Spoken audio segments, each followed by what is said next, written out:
주의 사랑에 매여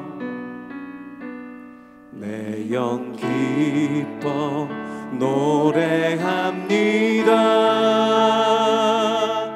이 소망의 언덕 기쁨의 땅에서 주께 사랑드립니다. 오직 주의 임재 안에 갇혀 내 영 기뻐 찬양합니다. 이 소명의 언덕 거룩한 땅에서 주께 경배드립니다. 주께서 주신 모든 은혜 나는 말할 수 없네. 내 영혼 즐거이 주 따르렵니다. 주께 감사드립니다.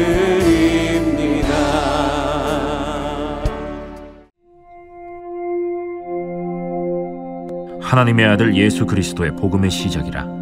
선지자 이사야의 글에 보라, 내가 내 사자를 내 앞에 보내노니 그가 내 길을 준비하리라. 광야에 외치는 자의 소리가 있어 이르되 너희는 주의 길을 준비하라. 그의 오실 길을 곧게 하라. 기록된 것과 같이 세례 요한이 광야에 이르러 죄사함을 받게 하는 회개의 세례를 전파하니 온 유대 지방과 예루살렘 사람이 다 나아가 자기 죄를 자복하고 요단강에서 그에게 세례를 받더라. 요한은 낙타털 옷을 입고 허리에 가죽띠를 띠고 메뚜기와 석청을 먹더라. 그가 전파하여 이르되 나보다 능력 많으신 이가 내 뒤에 오시나니 나는 굽혀 그의 신발끈을 풀기도 감당하지 못하겠노라. 나는 너희에게 물로 세례를 베풀었거니와 그는 너희에게 성령으로 세례를 베푸시리라.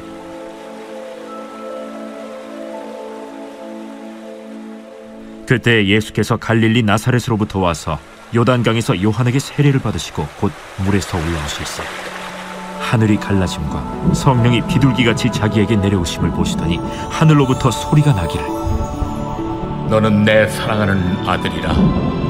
내가 너를 기뻐하노라. 오래전 빌 게이츠가 마이크로소프트 회사를 운영하면서 새로운 직원을 채용할 때 파격적인 원칙이 있었다고 합니다. 그것은 이력서에 과거 실패한 경험을 기록하면 그것을 우대하고 또 가산점을 주는 것이었습니다. 그러나 우리가 여기서 주목해야 할 것은 단순히 실패했다는 이유로 우대한 것이 아니라 실패로부터 무엇을 배웠는가를 중요시 여겼다는 것을 우리가 주목해야 합니다. 실패는 새로운 디딤돌이 될 수 있다는 것입니다. 오늘부터 마가복음에 대해서 저희가 묵상을 합니다. 마가복음의 저자는 마가입니다. 마가가 누구입니까? 우리가 성경에서 단서를 찾아본다면 마가는 사도행전에 마가의 다락방이 120명의 문도들이 모이는 그 2층 다락방을 소유한 아주 부유한 사람이었습니다.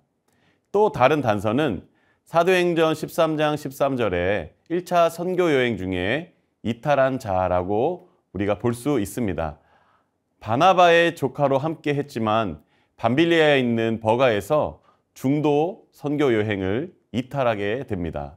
어떤 이유인지는 여러 가지 추측이 있지만 확실한 것은 그는 선교에 실패한 사람이었습니다.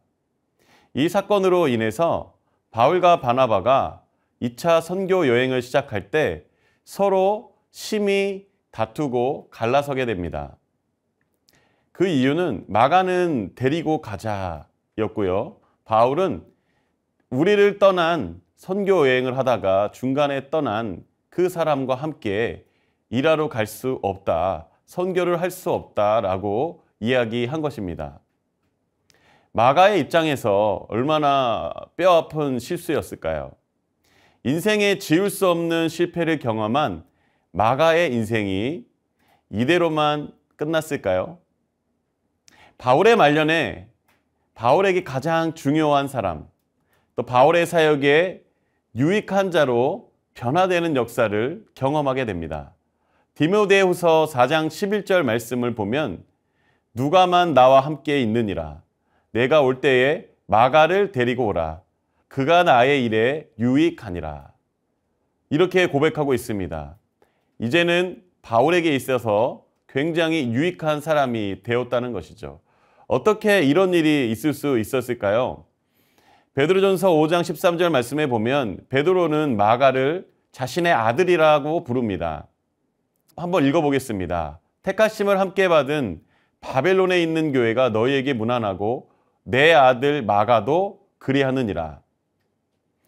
마가는 실패 이후에 바나바와 선교를 하면서 그 이후에 나중에는 베드로를 만나서 베드로의 수행원으로 사역을 하게 됩니다.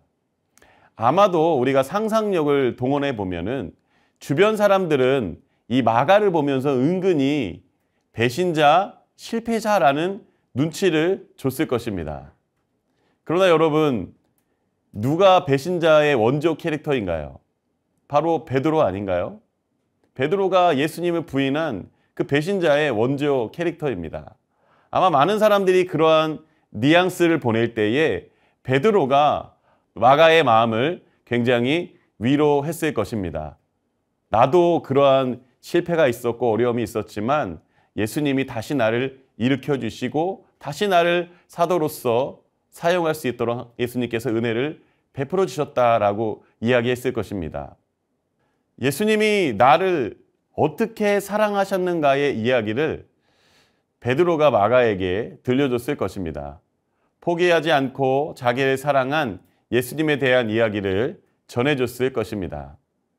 그 베드로로부터 들은 이야기를 헬라어로 적은 것, 여러 가지 예수님에 대한 행적들에 대한 이야기를 적은 것이 바로 마가복음입니다. 어떻게 보면 마가복음은 실패한 사람이 쓴 복음서입니다. 어떻게 이러한 일이 있을 수 있을까요? 여러분, 복음이 그렇게 만드는 것입니다.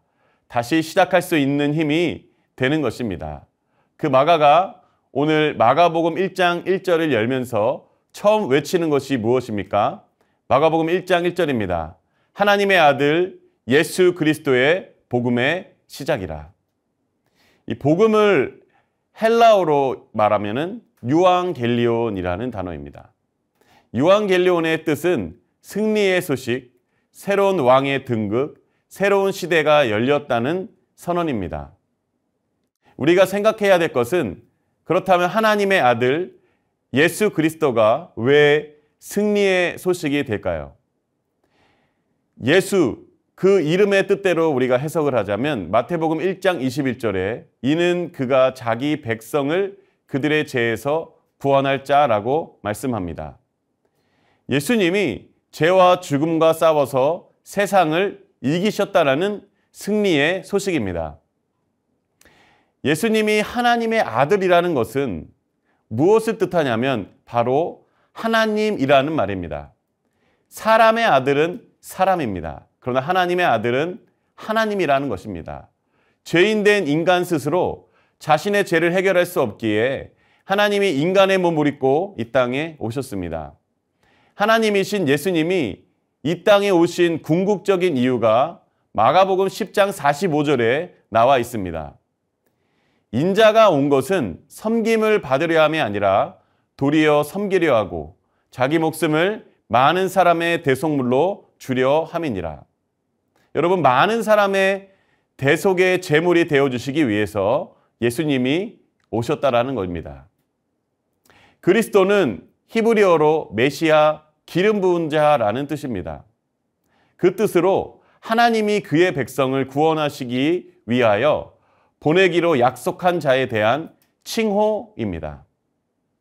여러분, 다시 한번 우리가 이야기해 볼까요? 하나님의 아들, 예수, 그리고 그리스도. 여기서부터 우리를 향한 하나님의 마음이 느껴집니다. 자, 이제는 더 나아가서 서술이 아닌 그림 언어로 우리에게 복음의 시작을 보여주십니다. 10절에 예수님이 세례를 받으실 때 하늘이 갈라짐으로써 하늘과 지상세계를 갈라놓았던 장벽이 깨뜨려지는 것을 보여줍니다. 또한 예수님이 세례를 받으실 때 성령이 비둘기같이 임하다는 것도 노아의 홍수에 나오는 비둘기를 암시하듯이 비둘기가 감람나무 새 잎사귀를 물고 오므로 심판을 상징하는 홍수가 끝이 나고 새로운 세계가 시작됐음을 암시하듯이 성령이 비둘기같이 임하신 것은 이제 예수님을 통해 새로운 구원시대가 열렸음을 상징하고 있습니다. 여러분, 우리가 다시 시작할 수 있는 이유가 어디에 있습니까? 바로 예수 그리스도에게 있습니다. 마가복음 1장 1절을 다시 한번 읽어보겠습니다. 하나님의 아들 예수 그리스도의 복음의 시작이라. 실패를 용납하지 않는 시대, 다시 시작할 수 없을 만큼 희망이 없는 시대를 살아가는 모든 사람에게 빛을 비추는 것이 복음입니다. 능력의 이름, 소망의 이름, 회복의 이름, 바로 예수 그리스도입니다. 소망이 없는 가운데에서도 우리를 일으킬 수 있는 것은 복음입니다. 여러분, 이 말씀은 과거 2000년 전에 살고 있던 사람들에게만 적용되는 말씀이 아닙니다. 오늘 살아가는 우리 모두에게 생생하게 적용되는 말씀입니다. 복음의 시작이다. 이것은 과거형이 아닙니다. 지금 현재도 우리에게 이 복음이 시작되어지는 줄 믿습니다. 바로 오늘 지금 이 시간 주님은 우리에게 다시 시작해 볼 수 없겠니? 우리 한번 다시 시작해 볼래? 말씀하고 있는 것입니다.